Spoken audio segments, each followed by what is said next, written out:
yung expected na malalim ang commitment. It is understandable that some of your downlines, okay lang hindi nagko-commit. But you, as trailblazers, as prime movers of AIM Global here in Singapore, ang expectation sa inyo is that kayo, meron kayong 100% commitment din. When I say commitment, magbibigay talaga kayo ng time at saka ng effort. Dalawa yan, time and effort yan. Mapagod ka talaga, bibigay ka talaga ng time, ganyan eh. Kasi, success requires time and effort. So commit for at least 1 year. Do your best for the next 1 year. And never stop until you reach that 1 year. But believe me, in 1 year's time, while doing your best, bago tayo mabot ng 1 taon, malayo na kayo dito. Believe me, pag kayo talagang ginaling ako dito, malayo na kayo dito. 6 months, 1 year time, malayong malayo na kayo. In fact, the next time I come back here, probably after 6 months or 1 year, kayo naman na magkukwento sa akin kung ano naman ang mga meron kayo. I mean, di ba? Kaya lang, yun nga, there's a price you have to pay. You really have to work hard, sacrifice. Kayo yung trailblazers eh. Kayo yung magpapioneer ng AIM Global dito. Kayo yung mga prime movers. Kayo yung mga shapers. So that's why, syempre, sa mga nauuna, alam mo yun, mas matindi ang effort ninyo eh. Kasi kayo yung magpe-pave the way eh. Yung mga susunod at swerte na nila. But guess what? You will be more rewarded than those who will follow. Kasi ang mga leaders, mas malaki ang bayad sa kanila kaysa sa mga followers. Tama ba yun? So, assume leadership, step up, get out of your comfort zone, work hard, and always tell yourself na ito, delayed lang ang gratification dito. Postpone gratification. The gratification may never be tomorrow, next month, but believe me, if you work hard, what you sow is what you reap. Kung ano yung tinanim mo yan, naaanihin mo. So, tanim mo na kayo. One good thing about AIM, about network marketing, ang tinatanim mo dito, mangga, hindi munggo. Pag munggo kasi, nagtanim ka, bukas may toke ka na eh. Pag inanim mo, yun na naman, magtatanim ka na naman. Tama? Mabilis tumubo, pero mabilis mawala. Mangga, hindi gano'n. Pag nagtanim ka ng mangga, next year may bunga na. 2 years.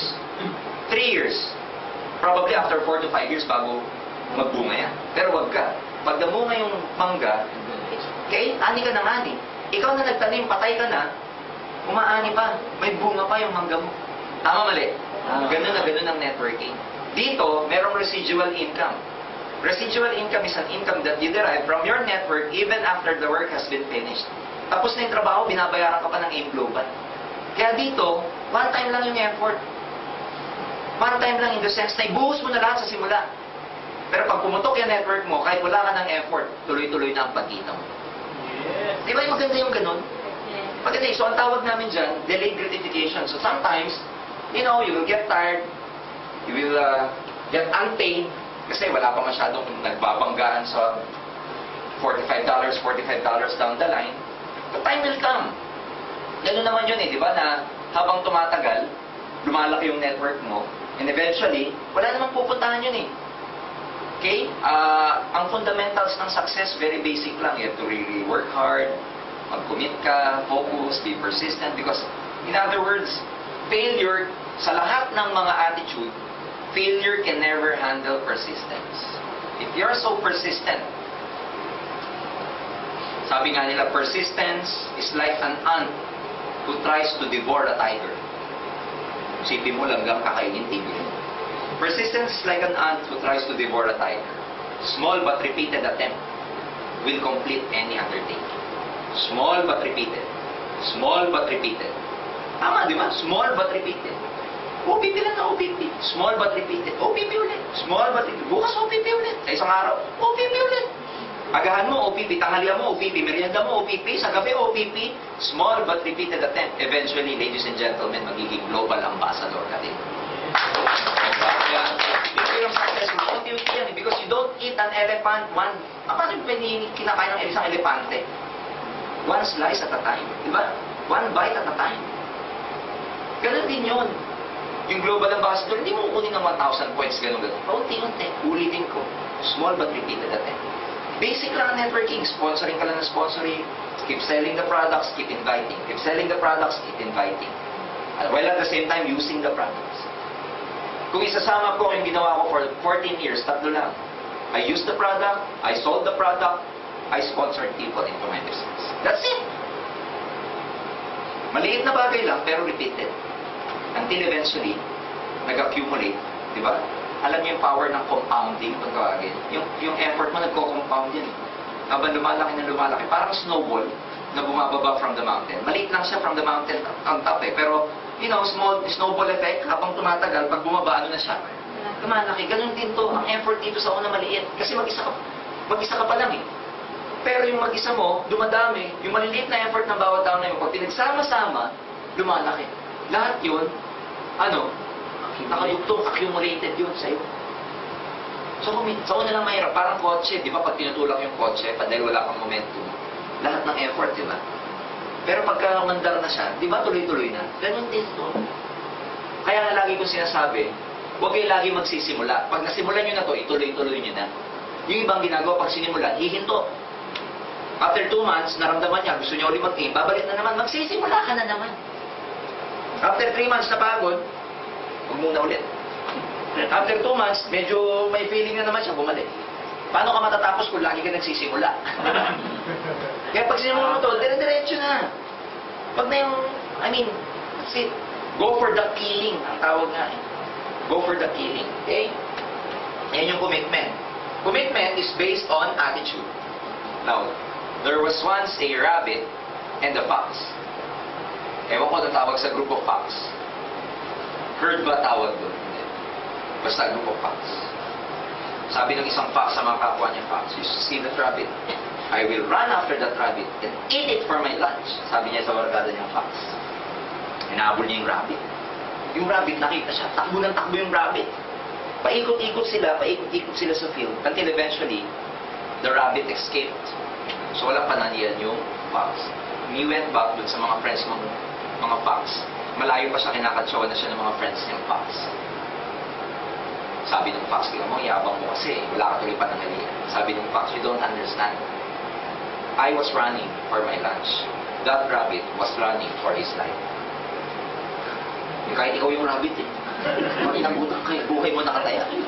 Yung fox, kahit papetik-petik siya, okay lang kasi lunch lang naman. Now, when you're doing AIM Global, saan kayo sa dalawa? Are you the fox or are you the rabbit? When I joined this business several years ago, nilagay ko yung sarili ko sa edge. Mindset ko yung sarili ko that I was running for my life when I did this business. That's why in 3 months, I take income. We have the same opportunity but nagkakaiba tayo sa level of commitment. Mas malalim yung level of commitment mo.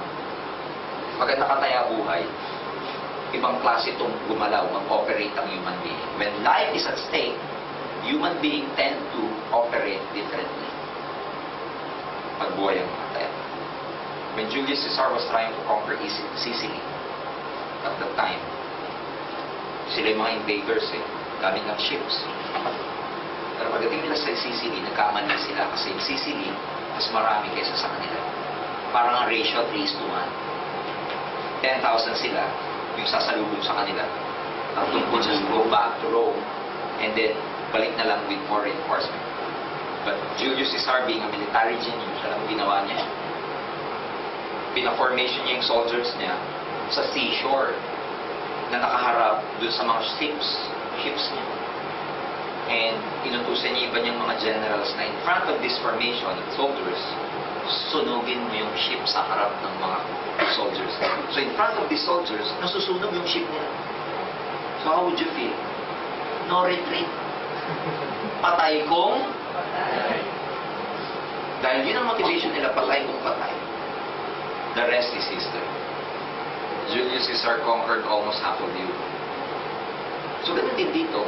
Andito ka na eh. Burn your bridges. Patay kong patay.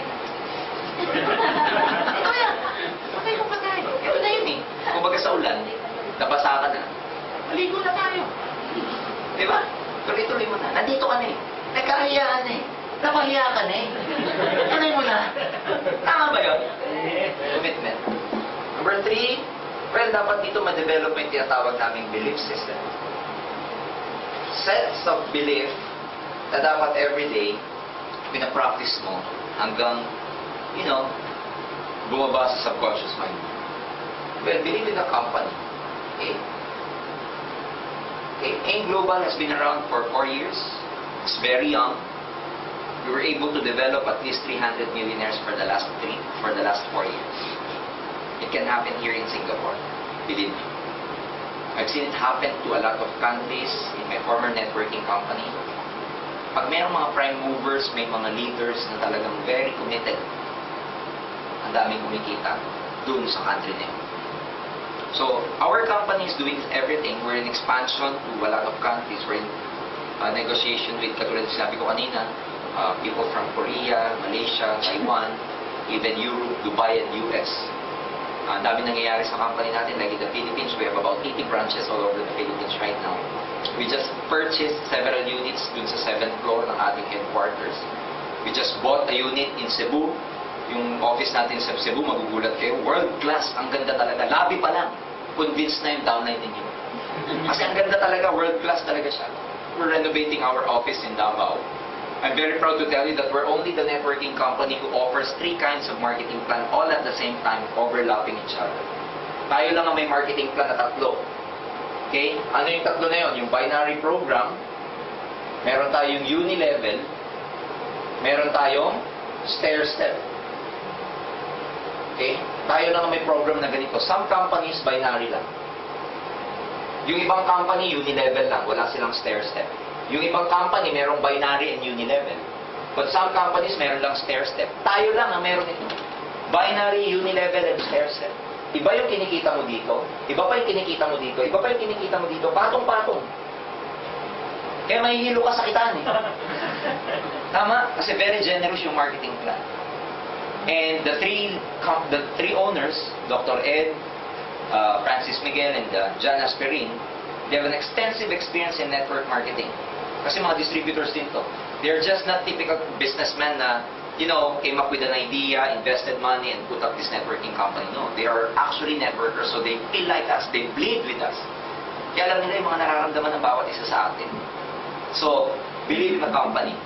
Letter B, believe in the products. Ito, walang shortcut dito. The only way you can believe the products to use the products. Because pag nagamit mo yung product, mapipil mo siya eh. In fact, dito gagaling ka magbenta pagka heavy user ka ng product. So keep on using our products. Letter C, of course, believe with your downlines. Okay? Lahat ng downlines inyo. Remember, kayo para kayong big brother ng downline nyo. When things are down, kayo yung magpapalakas ng loob ng downlines inyo. Kung downline ka, well, of course, you have to believe in your uplines. Maniwala ka dapat sa uplines.